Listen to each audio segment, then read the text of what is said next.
Hello, everyone. Today, I want to tell you a wonderful story.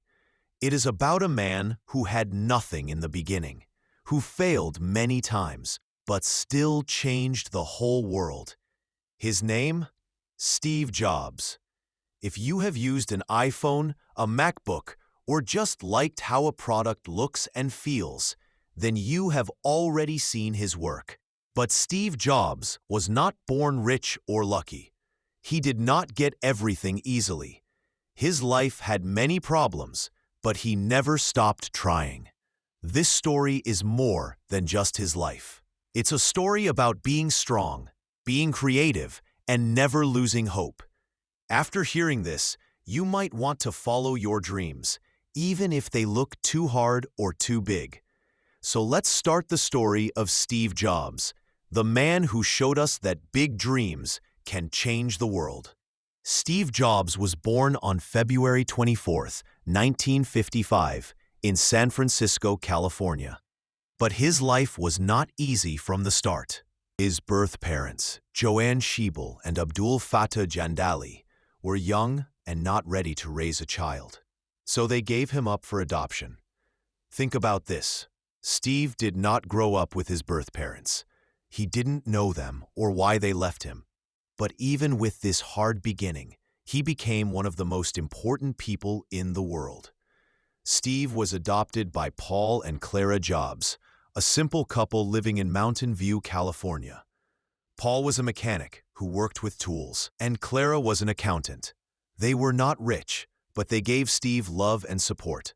Steve was different from other kids. While many children played outside, Steve asked questions like, "How does this machine work? Why does this toy move? What happens if I take this apart?" His father, Paul, saw that Steve loved to learn, so Paul taught him how to fix and build things. They worked in the garage, fixing cars, radios, and small machines. Paul once told Steve, "If you build something, make it the best. Always care about the details." Steve never forgot this. It helped him later in life. Steve was very smart, but he didn't enjoy school. He was often bored because the lessons were too easy for him. One of his teachers said Steve was too smart for the normal school system. He needed more challenges. Steve also liked to joke around. He played tricks on teachers and classmates. Once, he even made a small explosion as a prank. While others were focused on homework, Steve was already thinking in new and different ways. When Steve was 10 years old, his family moved to Los Altos, California. This place was special. It was the center of new technology and ideas, now known as Silicon Valley. One day, Steve saw a computer for the first time. It was very big, not like the ones we use today. But Steve was amazed. He thought, "This machine can solve problems. What more can it do?" From that moment, Steve wanted to learn everything about computers. As he got older, Steve's interest in technology grew stronger. In high school, he met someone who changed his life, Steve Wozniak. Wozniak was a genius at building electronic gadgets. The two Steves became good friends. They both loved technology. One of their first projects was something called the Blue Box. This small device let people make long-distance calls for free. It was not legal, but it showed how smart and brave they were. Steve later said, "Without the Blue Box, Apple wouldn't exist." After high school, Steve went to Reed College in Oregon. But something surprising happened. He left college after just 6 months. Why? Because he felt the classes were not teaching him what he really wanted to learn. He didn't want to waste his adoptive parents' money, so he left. But Steve didn't stop learning. He stayed around the college and joined classes he liked. One of these was calligraphy. It seemed strange at the time. Why would a future tech leader care about handwriting and fonts? But years later, when he made the first Macintosh computer, he used what he learned in that class to create beautiful text and fonts. This teaches us something important. Always keep learning. Even small things can be useful later in life. In 1974, Steve went on a trip to India. He was looking for something more. something bigger than money or business. In India, he learned about peace, focus, and simple living. He learned how to calm his mind, how to stay strong during hard times, and how to think deeply. When Steve came back to the United States, he was no longer just a young man. He had big dreams. He wanted to make something that would change the world. At 21, Steve and his friend Steve Wozniak started their first company. They didn't have a big office or a lot of money. They worked in a small garage at Steve's parents' home. They called the company Apple. Why? Because Steve liked how simple and fresh the fruit was. He wanted his company to feel the same: simple, fresh, and creative. Their first computer was the Apple I. They made it with their own hands. It wasn't perfect, but it was the start of something amazing. Steve Jobs' early life teaches us that success doesn't come from being perfect or always following the rules. Success comes from love for your work, working hard, and not giving up. Steve trusted himself even when others didn't. He didn't let failure or rejection stop him. Steve and Wozniak worked very hard on their first computer, the Apple I. It was more than just a machine.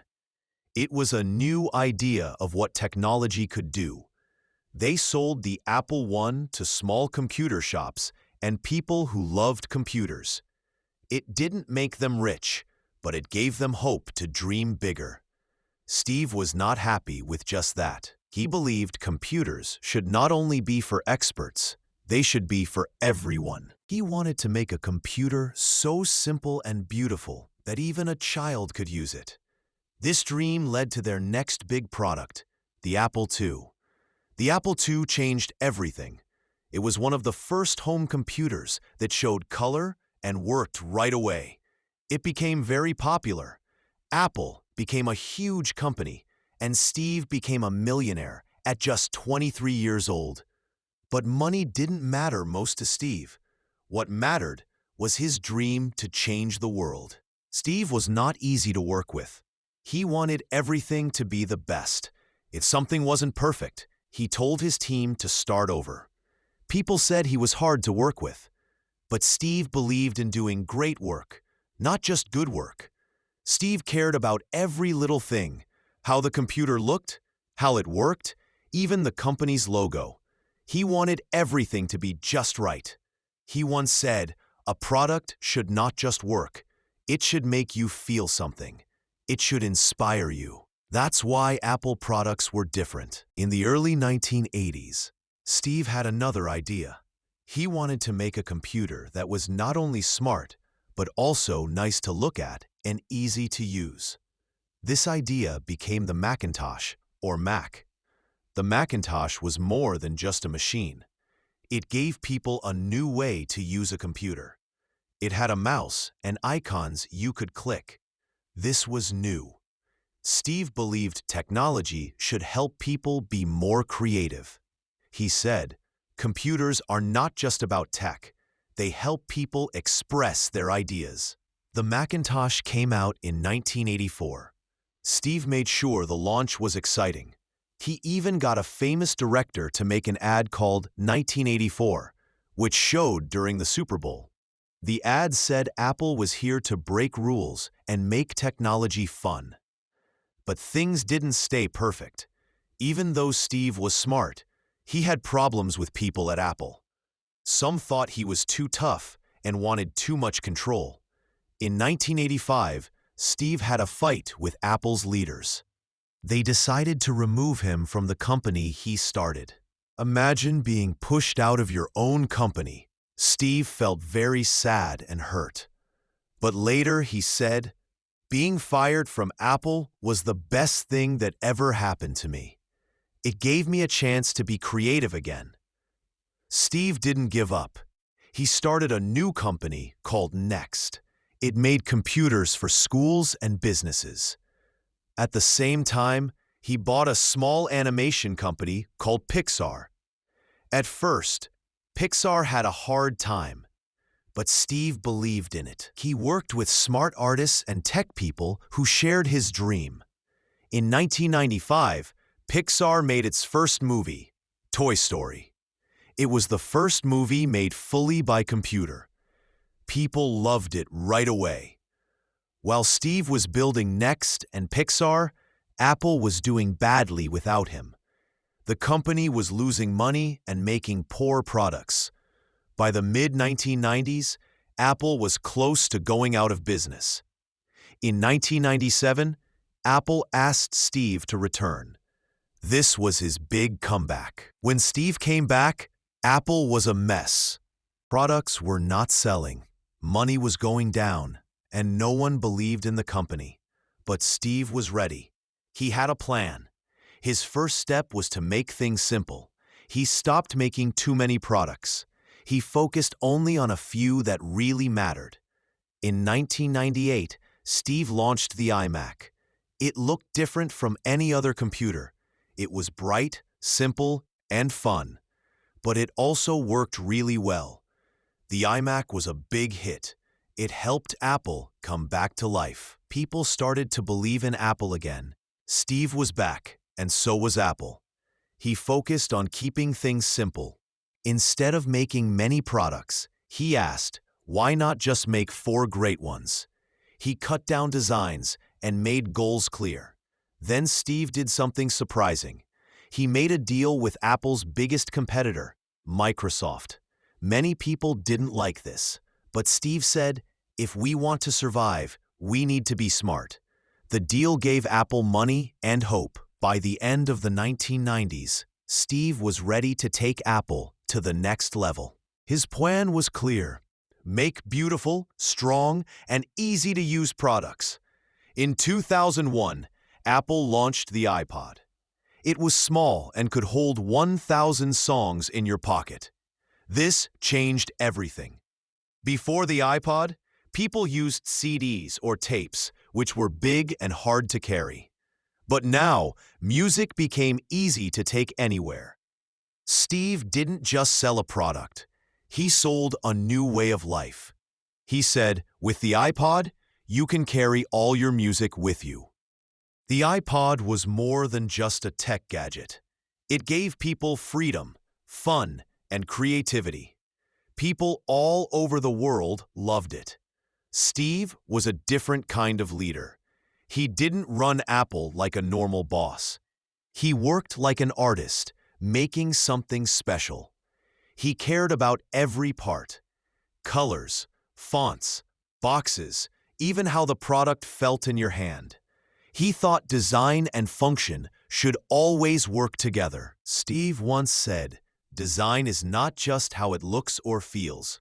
Design is how it works. But Steve was also a strict leader. He always wanted the best from his team. Sometimes he was very direct and not very patient. People who worked with him said he was intense, but they also said his strong passion helped them do amazing things. In 2007, Steve showed the world a product that would change everything: the iPhone. The iPhone was not just a phone, it was also a camera, a music player, and a small computer. Before the iPhone, phones were big and hard to use. Steve wanted to make something easy and simple for everyone to use. He once said, the iPhone is all about simplicity. It's the best phone, the best music player, and the best way to use the internet. All of this fits in your pocket. People loved the iPhone right away. They liked its beautiful design, its touchscreen, and how it made life easier. It was more than just a device. It became part of daily life. Steve didn't just build products. He changed how people think.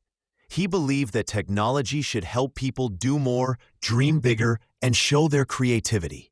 He once said, technology is best when it becomes invisible, when you forget you're even using it. That's when the magic happens. Steve's ideas were not just about selling things. He wanted to help people reach their full potential. In 2008, Steve started the App Store, a place online where people could download apps for their iPhones. This changed how we use our phones. Before the App Store, Phones could only do simple things like call or send messages. But with apps, people could play games, learn new things, and talk to others around the world. The App Store helped many developers and business owners. Steve didn't just make a phone. He created a place where new ideas could grow. While Steve was changing the world, he also had a health problem. In 2003, he found out he had a rare kind of pancreatic cancer. At first, he did not go for regular treatment. He tried natural ways to get better. But later, his health got worse. He finally had surgery and went back to work. Even while sick, Steve kept working. He said, "I want to leave a mark on the world before I go." His strong will and love for his work inspired everyone around him. He kept leading Apple with the same passion and energy. In 2010, Steve showed the world the iPad. It was bigger than a phone, but smaller than a laptop. Some people didn't understand it at first. They asked, "Why do we need this?" But Steve believed the iPad could be something new. It was great for reading, watching videos, and surfing the internet. He said, "The iPad uses the latest technology, but it feels so easy and natural. It's magical." Again, Steve proved others wrong. The iPad was a big success and showed that new ideas can always work. By 2010, Steve Jobs was not just a business leader. He was a symbol of creativity and hard work. But behind the scenes, his health was getting worse. The cancer he had fought for years was catching up with him. Even then, Steve did not slow down. He often said, "You only get one life. Make it count." He worked hard every day. He believed in living with a clear goal, no matter how much time he had left. With Steve leading Apple, the company became more successful than ever. By 2011, Apple was one of the world's most valuable companies. Millions of people used iPhones, iPads, and MacBooks. Apple became more than a company. It became a way of life. Steve's big dream was to make all Apple products work well together. For example, you could take a photo on your iPhone and see it right away on your Mac. Or you could start writing an email on your iPad and finish it on your laptop. He wanted technology to make life easier, not harder. This idea became the heart of Apple's success. While Steve was building the future, he also loved his family. He was married to Lorraine Powell Jobs, a smart and kind woman who stood by him during tough times. They had 3 children together, Reed, Aaron, and Eve. Steve also had a daughter, Lisa, from an earlier relationship. He wasn't always the best father, especially when he was younger, but later he tried hard to be closer to his kids. He told them, "Don't choose anything less than what you love. Follow your dreams, and everything else will come." Even with his busy work life, he made time for family dinners and quiet moments. He loved walking in the garden with Lorraine, sharing thoughts and enjoying nature. As Steve's health got worse, he kept thinking about what would come next. He didn't only care about the next product, he cared about the future of the company. He shared his ideas with his team and helped them prepare. One of his famous quotes was, "Innovation means saying no to 1,000 things." This meant focusing only on what's truly important and not getting distracted. In 2011, Apple brought out Siri, a digital assistant that could understand your voice and answer you. Siri was another example of Steve's dream, technology that feels natural. He wanted devices to feel like part of your own thinking. Siri was the beginning of a new kind of smart technology, showing how far Apple could go. In August 2011, Steve made a hard choice. He stepped down as Apple's CEO. He knew he was too sick to keep working like before. He wrote a letter to the board and employees. It said, "I always said if the time came when I couldn't do my job, I'd be the first to tell you. Sadly, that time has come." Steve chose Tim Cook to be the next leader. He trusted Tim to carry on his vision. Even after stepping down, Steve stayed involved and kept helping the team. He used his last days to make sure Apple stayed strong. In his final months, Steve spent more time with his loved ones. He often talked about life and what really matters. He said, "Being the richest man in the graveyard doesn't matter. What matters is doing something great for the world." Steve enjoyed sitting in his garden, surrounded by flowers and trees. He found peace in simple things: watching the sunrise, listening to music, and holding Lorene's hand. On October 5th, 2011, Steve Jobs passed away at 56 years old. The whole world felt his loss, and many people grieved. In 2005, Steve gave a speech at Stanford University that became very famous. His words were not just for students, they were for anyone looking for meaning in life. He started the speech by saying, "Today, I want to tell you 3 stories from my life. That's it, no big deal, just 3 stories." Each story taught an important life lesson he had learned through his journey. The first story, connecting the dots. Steve talked about dropping out of college because it didn't feel useful. But he stayed around and took classes he liked, like calligraphy. At the time, it didn't seem important. But years later, what he learned in that class helped him design the beautiful fonts used on the Macintosh computer. That changed how people looked at computers. He said, "You can't join the dots by looking ahead. You can only join them by looking back. So you must believe that the dots will join in your future." This teaches us that every moment, even the small or confusing ones, can lead to something bigger. The second story, love and loss. Steve talked about being removed from Apple, the company he started. He said it was one of the hardest times in his life, but also one of the most freeing. He said, "Sometimes life hits you hard.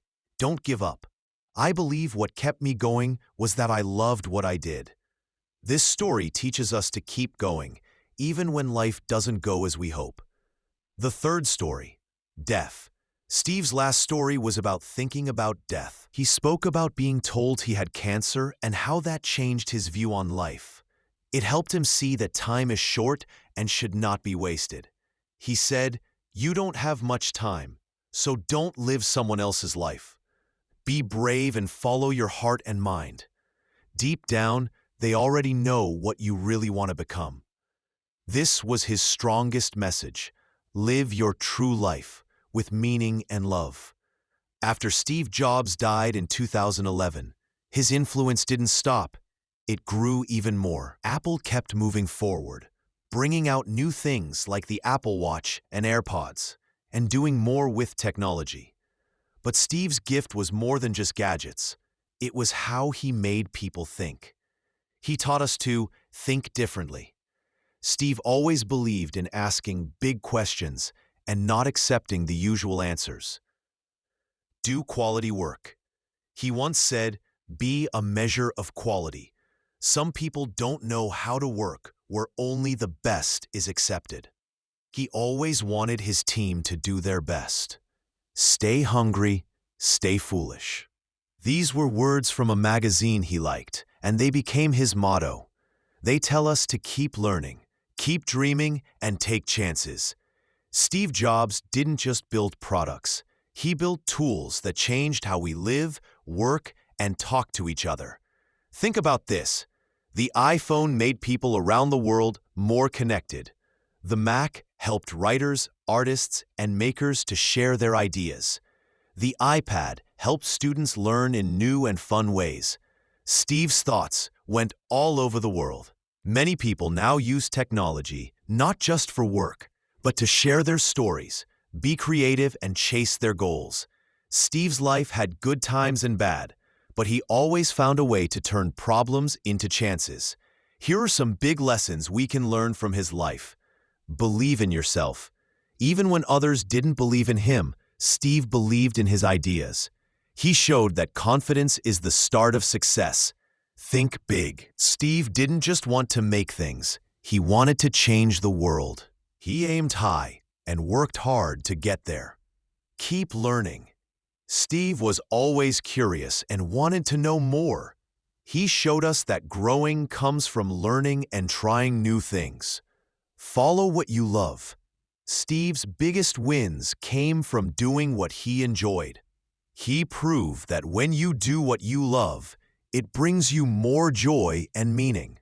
Steve Jobs once said, "The people who are crazy enough to think they can change the world are the ones who do."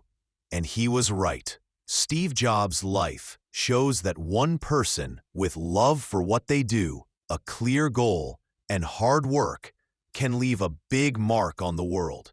His story isn't just about success. It's about strength, ideas, and believing in yourself. Wherever you are in your life, Steve's story shows that it's never too late to dream big and make a change. So let us all be inspired by Steve Jobs' amazing life. And remember, our time is short, but what we can do is endless.